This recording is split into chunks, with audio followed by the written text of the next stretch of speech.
We're going to be breaking down vendor take-back mortgages today. Now, Kyle is the expert in the field of vendor take-back mortgages. To date, he's actually done over $10 million in vendor take-back negotiations. Let's start from the first one here, the Huron lot in Grand Bend. So you negotiated a price of $200K and the vendor take-back term was $200K. So you got 100% VTB. Tell me more about that. Yeah. So this was a deal where we were actually buying two properties from the seller at the same time. They were originally asking $300,000 for this lot. We were able to negotiate them down to $200,000. So we purchased the property for $200,000. They lent us $200,000. So the way that works now, for the next 18 months, we're simply making a 6% interest payment on the $200,000. We make that payment monthly. And that's a fully open mortgage. Absolutely wild, just 100% vendor take-back mortgage. Now, as you can see from all of the deals, they're quite similar. You actually have another 100% one, which we'll get to shortly. What's going on YouTube? It's Rebecca Lynn Matheson here. Welcome to the Cottage Corner. Today I'm joined by Kyle Ford. Welcome to the Cottage Corner. We're going to be breaking down vendor take-back mortgages today. Now, Kyle is the expert in the field of vendor take-back mortgages. To date, he's actually done over $10 million in vendor take-back negotiations. So welcome to the Cottage Corner, Kyle. Thanks for having me. Excited to be here. Absolutely. We're going to get started by breaking down exactly what a vendor take-back mortgage is. So, without further ado, we're going to go beyond the $10 million into our breakdown here. So, Kyle, why don't you start us off? What exactly is a vendor take-back? Well, let's start with a traditional mortgage. A traditional mortgage, we're going to take our down payment, we're going to go to our bank or traditional lending institution, and they're going to give us the rest of the money we need. So what a vendor take-back mortgage is the vendor is the seller of the property. So instead of going to the bank to get that money, we're going to go to the seller of the property and ask them to hold financing for us.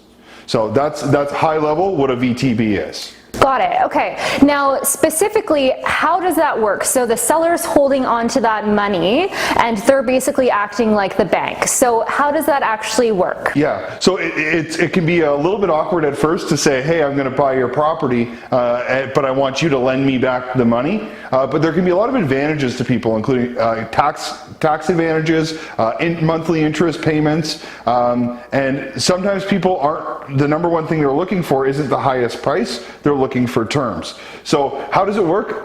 First of all, on every single transaction I do, the reason I got to that $10 million number, every single transaction I always ask if the seller is willing to hold some type of financing. If they're willing to hold financing, I might be willing to pay a little bit higher price for the property. So from there, once we've got the seller on board with it, we make a written offer, they have it reviewed by their lawyer, and on closing, when I take title of the property, the seller is going to have a mortgage position registered on the property. Got it. Okay. That really makes sense. So it's either the price or the terms that we're going for, and the vendor take back allows for you to give potentially a better price because the terms are so strong. Exactly. That makes a lot of sense. Yep. So then pros and cons. So both from the seller side and from the buyer side, what are the pros, and then we'll dive into the cons. Yeah. So from the seller side, I'll start with the con, which is they're not getting their money right away. Right. So generally when somebody sells a property, they're going to get all the proceeds from the sale. So a con would be they're not getting all their money right away. The pros to that could be if it's a secondary property, like for example a cottage, yep, they might have some taxes owed on the sale. By doing a vendor take-back mortgage, they can defer their taxes for up to 5 years. Okay. One tip that I like to give on this is recommend in your offer that they talk to their accountant about the pros of a vendor take-back mortgage. One thing I've done a couple times now is I offer to pay for that review. I'll pay 1 hour of your accountant's time to look over my offer and explain to you the benefit of why you might want to do a vendor take-back. The great thing about that is the accountant can sell the deal for you. So from the buyer's perspective, pros and cons, the number one pro is we're not qualifying. We're not getting our credit pulled. We're not producing income documents. It's not about our debt service ratios. It's about the deal. And does the buyer know, like, and trust, or sorry, does the seller know, like, and trust you? Are they willing to lend you the financing? That can sometimes be enough. Some of the cons, I'm generally paying a little bit higher rate than you would through an A-rate bank.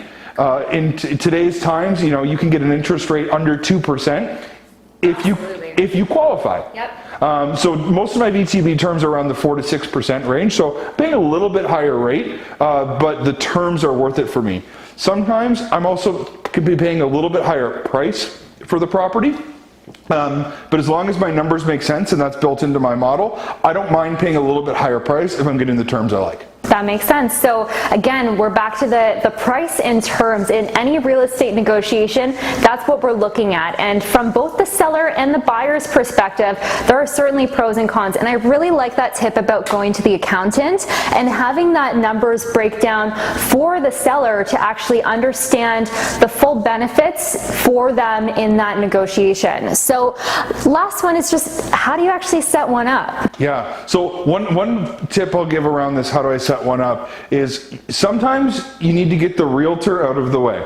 And I mean that with the utmost respect. Realtors are worth their weight in gold, and they can be a great person involved in the negotiation, but sometimes they don't understand what a VTB is. So if the realtor understands, great, have the realtor explain it. In my experience, I like to get the offer in front of the seller's lawyer and accountant. They generally have a better idea of how this stuff works. The actual setup is done the same way your mortgages traditionally close.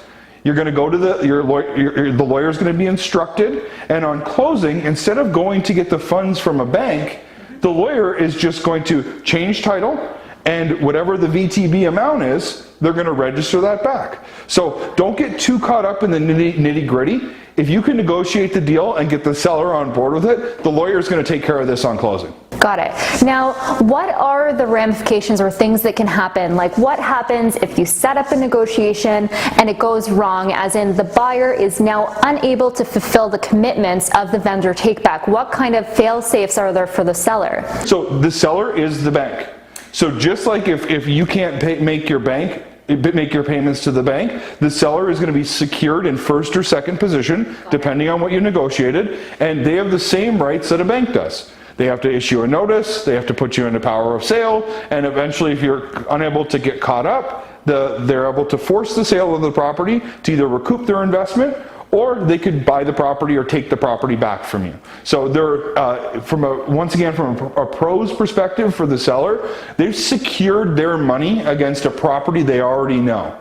So, but they have the same security as a bank would. Got it. So if things went wrong in that transaction, the seller is safeguarded by the property. So they would actually get that property back if things went south. That's right. That's right. Yeah. So very interesting terms and conditions that you can negotiate here in a vendor take-back. Now we're actually going to break down some examples of Kyle's vendor take-back negotiations. So we've actually done 4 that we're going to break down. So let's just go right into that.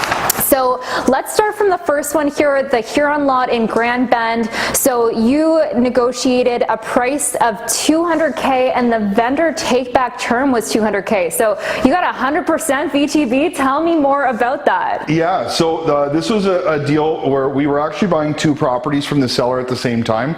The one property was a livable cottage that we bought under more conditional terms, and they wanted to sell them both at the same time. They were originally asking $300,000 for this lot. We were able to negotiate them down to $200,000, which is significantly below market value. And because we had negotiated cash terms of the other property we were buying, we negotiated 100% vendor take back on this. So we purchased the property for $200,000. They lent us $200,000. So the way that works now is we're going to be developing that property into a new construction home. For the next 18 months, we're simply making a 6% interest payment on the $200,000. We make that payment monthly, and that's a fully open mortgage. So when we get our construction financing for our development house, we will either keep this and get the construction financing in second, or maybe have the construction financing pay this out early. We'll play that by ear when the development starts. Absolutely wild, just 100% vendor take back mortgage. Now, as you can see from all of the deals, they're quite similar. You actually have another 100% one, which we'll get to shortly, but let's dive into Mallory Beach in Wyerton. So that one you purchased for $325K, and you had a 90% vendor take back on that. So let's break that deal down as well. Yeah, so this was one of the first properties I ever purchased. I negotiated the price of $325. They were asking $330, so I was able to get them down just a little bit, and a 90% vendor take back. A cool story about this property is one thing that I do in my investment business is I tell everybody that my name's Kyle, I buy properties in any condition, and I can close cash. Yep. So that's a marketing thing that I do. So that's how this gentleman was introduced to me. So I was up at the cottage and looking it over, and he's like, I want $330. If you give me $325, we can make a deal today. And I said, okay, great. Would you consider lending me $325,000? He goes, well, I thought you closed cash. I can close cash, but if you're interested, I understand that you might have some tax issues on this property. You've owned it for a long time. If you were to lend me back that money and I would pay you an interest rate, not only would you get monthly income, but you'd also save some money on taxes. Why don't you talk to your accountant? And he kind of shook his head and said, not really interested. Until the next morning. Called me back and he said his accountant thought it was a great idea. So that deal was done at 3.99, 5-year term, 30-year amortization. A cool thing about that one, going back to VTB terms, if you go to the bank and you're looking to buy a secondary residence, you're generally looking at 20% down. And you need to be able to verify that down payment. Because the VTB, we did it at 10% down, there was no credit check, there was no income verification, and I pulled this 10% off a line of credit. So there was no debt service ratios that needed to be factored in. I pulled it off the line of credit, closed like that. Yep. No other due diligence or anything like that. So amazing. So you were able to really move quickly on that deal as well. And again, going back to the accountant, make friends with your accountant and understand the full terms so that you can best communicate that when you're actually negotiating these deals. And I really love that you made that recommendation to the seller because they were quickly able to actually understand the full terms of it. Yeah, 100%. Awesome. Okay, next deal here we have Stokes Bay in Lions Head. Now this was a purchase price of $650, and again another 100% vendor take back. Yeah. So ironically enough, this deal's closing today as we're filming this deal. So it's I got my notification from the lawyer a minute ago that everything's going through. Yep. This one, so I mentioned in the other one we were buying another property cash, which made it a little bit easier to get the 100% VTB. With this one, there was no other purchases involved. We negotiated this, and throughout the negotiation, they were looking to have me put money down, but based on this specific deal, I really didn't want to put any cash down. Anytime you put money down, it affects your return on investment. If you're not putting any money down, your return on investment is infinite, and those are my favorite returns. Yep. So we negotiate. Now, what I will say on this deal is I didn't get a deal at this price. This is full market value for the property, and as an investor, I like to make money on the buy, but I paid full market value for this property today because I didn't have to put any money down. Yeah. So that gives me the ability to have a great return. As you can see, 4% interest for 5 years, and that property has amazing potential. This is an example of this seller probably maybe could have got a little bit more on the market, but they did not want cash. They wanted a VTB. They're a pretty large scale investor. They've sold off a lot of properties in the last couple of years, and they have a ton of tax issues. They wanted the vendor take back. So we're so used to hearing that everybody wants the best price. Everybody wants the best price, and probably 90% of sellers want the best price. Yep. But there's a section of the market that doesn't necessarily want the best price, and that could be your VTB clients. Absolutely. So it all goes back to price and terms. Again, price and terms. It's so essential that we're taking the full scope of the seller's why into consideration, and this is a perfect example of that where Kyle, you were able to actually understand what and why the investor wanted to sell so that you could actually negotiate a deal that serviced both of you, because they wanted to really basically understand the full scope of the property and the deal, and not have to pay those capital gains taxes right away. So it allowed you to actually get into a position where you could put zero money down and have a huge win on a deal, and they also have a huge win as well. That's right. Awesome. Last deal that we're going to break down here is Pine Street in Grand Bend, and this is a purchase price of $1.15 million. This is the golden $1 million vendor take back at around 87%. So if you want to break that down now, if you want to see the full breakdown of this video, refer back to Matt McKeever's channel, where you actually broke down this deal and all of the specifics of this $1 million VTB. So welcome to our cottage in Grand Bend. Just purchased about 6 months ago for $1.15 million, and we are tearing it down. 2 doors down, has a helicopter pad on the roof. Guys. So if the neighbor two doors down was able to get a helicopter pad on their roof, we're pretty confident in our ability to get permits for what we're looking to do. Yeah. What we did was we went with a double offer strategy. That is genius. I've never heard of someone doing that. So why don't you just give us a high-level overview of what happened in this deal? Yeah, so this was another example, and please refer back to the video. The numbers were more fresh in my mind. It's a couple years since we closed this one, but we did a double offer. So in this one, we had 2 offers, and we went to the realtor that we were working with was, first of all, fantastic. He understood VTBs very in depth. He took the time to talk to the selling realtor. The selling realtor also understood VTBs, and we happen to know a little bit about the sellers.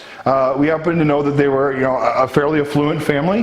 The property was not their primary residence; it was a secondary property, and that they didn't need to sell because they needed the money. They just didn't want the maintenance anymore. Got it. So these were some key indicators that said these people might be interested in a VTB. So we had 2 offers, and like I said, please refer back for the exact numbers. But the one offer was $100,000 more in price. With a VTB, or $100,000 less in cash. Got it. So I was willing to pay an extra $100,000 to have a vendor take back mortgage. And just to put it into perspective where that came from, private lending rates are generally around 10%. Right. So if we're talking $1 million, 10% is $100,000. Yep. So after 3 years, I'm coming out quite a bit ahead by getting a VTB at 3.99 versus paying private money rates at 10%. So this property, we're now a couple years later. I've had an offer for this property that is almost 3 times what I paid for it. I'm not selling this property. I joke that I have a pretty substantial portfolio, and everything is for sale except for that. Yep. So I'm not selling it. It's one of the most unique properties here in Grand Bend. Yep. And though it was tempting and interesting to hear that number, it's not for sale. So we're doing a development on that where we're building a very large luxurious home where it's hoping to be a multi-generational home, so my mom and sister can be living there as well. So that's the plan.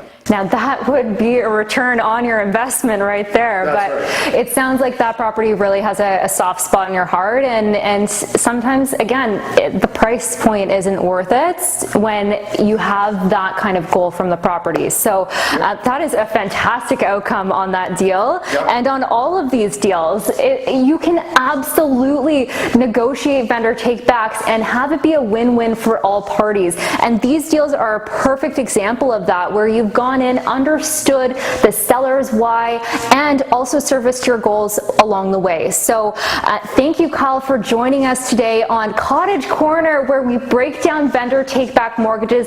Thanks for joining us, guys, and thank you, Kyle, for joining me on today's episode of Cottage Corner.